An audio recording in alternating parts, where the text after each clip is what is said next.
वर्ष 15 अगस्त 2020 को भारत देश का 74वां स्वतंत्रता दिवस समारोह मनाया जाएगा, जो कि एक अलग ही रूप में मनाया जाएगा। इस वर्ष का स्वतंत्रता दिवस समारोह किसी भी सरकारी कार्यालय या सरकारी कार्यक्रम में कोरोना वायरस महामारी के कारण स्वतंत्रता दिवस झंडोत्तोलन के कार्यक्रम में मंत्री या संबंधित विभागीय पदाधिकारी और कुछ ही गिने चुने लोग ही भाग ले सकेंगे। जहां आम पब्लिक की बात करें तो उन्हें आने की इजाजत नहीं होगी। झंडोत्तोलन में पब्लिक को नहीं बुलाया जाएगा, केवल झंडोत्तोलन करने वाले माननीय मंत्री जी या अन्य कोई पदाधिकारी जो झंडोत्तोलन करते हैं उन्हीं को इनवाइट किया जाएगा और बिना पब्लिक के सादे समारोह में झंडोत्तोलन किया जाएगा। ऑफिसेज में भी सोशल डिस्टेंसिंग का नॉर्म और मास्क लगा के झंडोत्तोलन दूरी बना के किया जाएगा। बच्चों को नहीं बुलाया जाएगा, ना ही बच्चों से गीत, राष्ट्रगान इत्यादि कराया जाएगा। इसलिए सबसे सिंपल तरीके से इस बार झंडोत्तोलन हो रहा है कोरोना के चलते हुए। यानी एकदम शॉर्ट में ये कार्यक्रम हो गया। शॉर्ट में कार्यक्रम होगा, बिना किसी पब्लिक के, बिना किसी भीड़ भाड़ के, दूरी बनाते हुए ये शॉर्ट में कार्यक्रम होगा। मुद्दा की घड़ी है और मिथिलांचल दोनों चीज़ों की झेल रहा है, कोरोना की भी और बाढ़ की भी। तो मेरी ये अपील है कि संयम बनाए रखें। कोरोना से बचने के लिए जितने उपाय सरकार ने बताया सबका अक्षरशः अनुपालन करें। बाढ़ में प्रशासन का सहयोग करें ताकि हम लोग इस आपदा से, विपदा की घड़ी से निपट सकें। शॉर्ट किया गया, 15-15 मिनट, 10-10 मिनट कम किया गया क्योंकि समारोह नहीं हो रहा है, इसकी समय की बचत होगी, इससे हिसाब से किया जाएगा। खबरों को पूरा देखने के लिए YouTube पर जाके सर्च करें NDTN न्यूज दरभंगा। चैनल को लाइक, सब्सक्राइब, कमेंट और शेयर करना ना भूलें।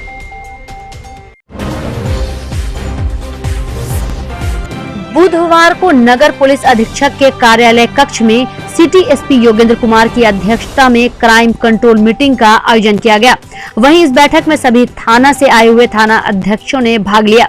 इस बैठक में सिटी एसपी योगेंद्र कुमार ने सभी थाना के कांडों की समीक्षा करते हुए कई दिशा निर्देश दिए एवं लंबित कांडों का जल्द से जल्द निपटारा करने एवं वारंटियों की गिरफ्तारी जल्द से जल्द सुनिश्चित करने, केस डिस्पोजल में तेजी लाने एवं बारी बारी से सभी थाने में चल रहे कार्य प्रगति की भी समीक्षा की। इस बैठक में सभी थाना अध्यक्षों को कई दिशा निर्देश भी दिए गए।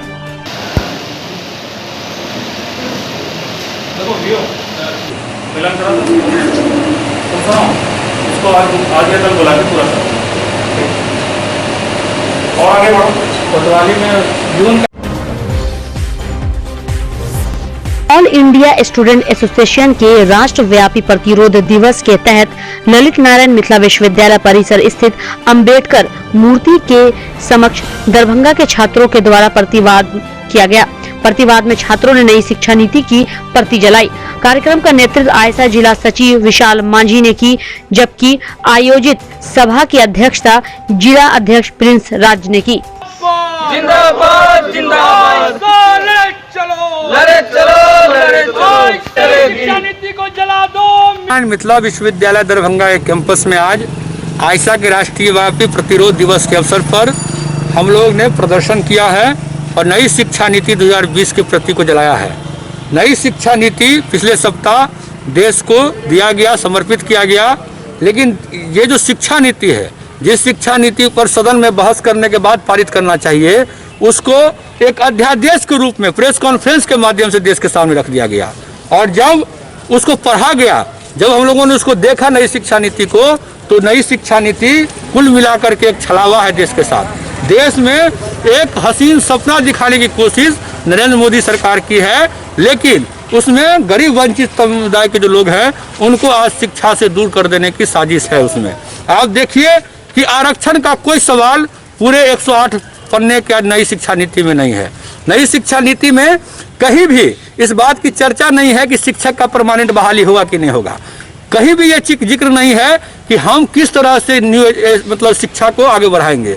कुल मिलाकर ऐसा सड़कों पर है और निश्चित रूप से हमारी ये कोशिश है कि देश भर के जो लोग हैं, देश भर में जो राजनीतिक पार्टियां हैं जो इस नई शिक्षा नीति के खिलाफ है, उसको हम एकजुट करेंगे और आने वाले समय में इस पर हम जबरदस्त प्रतिरोध तेज करेंगे और नई शिक्षा नीति के खत्म होने तक हमारा ये संघर्ष जारी रहेगा, जिसकी शुरुआत आज ऑल इंडिया स्टूडेंट एसोसिएशन ने राष्ट्रीय स्तर पर की है। नई शिक्षा नीति 2020 कहीं से भी आम आवाम के पक्ष में नहीं है।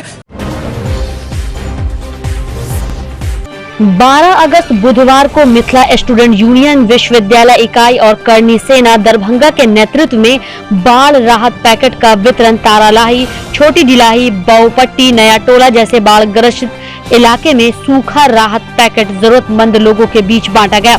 कोशी बागमती पीजी हॉस्टल से सैकड़ों राहत पैकेट तैयार कर बुरी तरह से प्रभावित क्षेत्र के लिए ले जाया गया। बताते चले कि मिथिला स्टूडेंट यूनियन और बाढ़ का रिश्ता काफी पुराना है। वर्ष 2017 से जब भी मिथिला क्षेत्र में बाढ़ की समस्या उत्पन्न हुई, मिथिला स्टूडेंट यूनियन के कार्यकर्ता अपनी जान जोखिम में डालकर लोगों को मदद पहुंचाने का कार्य करते आ रहे हैं। वर्ष 2020 में भी एमएसयू के कार्यकर्ता लगातार बाढ़ पीड़ितों की मदद कर रहे हैं। लगभग 6 प्रखंड के 30 पंचायत में यह राहत कार्य किया जा रहा है। लोग हमारा भीड़ लगवा रहे हैं, भीड़ न लगवाना है।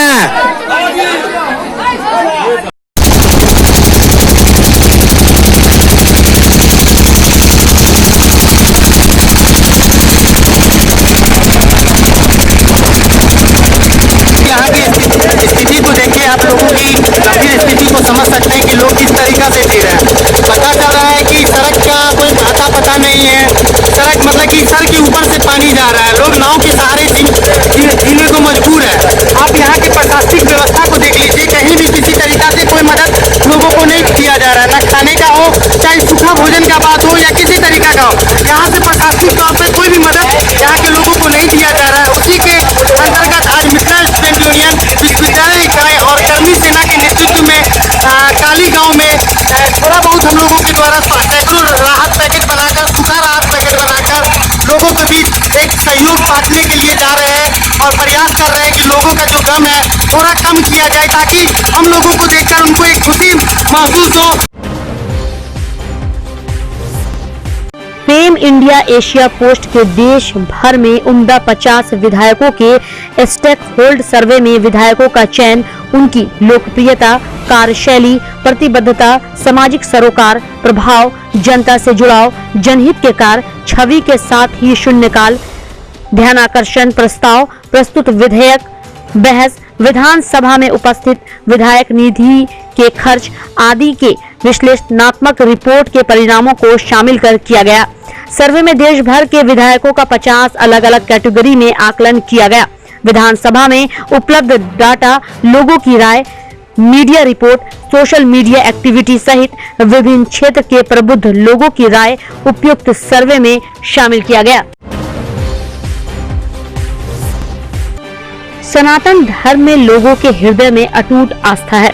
आज जब पूरी दुनिया में कोरोना महामारी का प्रकोप है और दरभंगा में तो लोग दोहरी आपदा झेल रहे हैं, कोरोना और बाढ़ साथ साथ है, फिर भी इस सब पर आस्था भारी पड़ रहा है। लोग भगवान कृष्ण के जन्मोत्सव को पूरी निष्ठा और उल्लास के साथ मना रहे हैं। ये बातें दरभंगा के पूर्व महापौर तथा राजद नेता ओम प्रकाश खेड़िया ने बाढ़ पीड़ित क्षेत्र सदर प्रखंड के वासुदेवपुर में लोगों से मिलने के बाद कही। उन्हें वहां चल रहे भगवान कृष्ण पूजनोत्सव में भाग लिया। वहीं खेड़िया ने भगवान कृष्ण द्वारा गीता में दिए गए ज्ञान को अपने अंदर उतारने की अपील की और बाढ़ पीड़ितों से मिलकर हाल चल जाना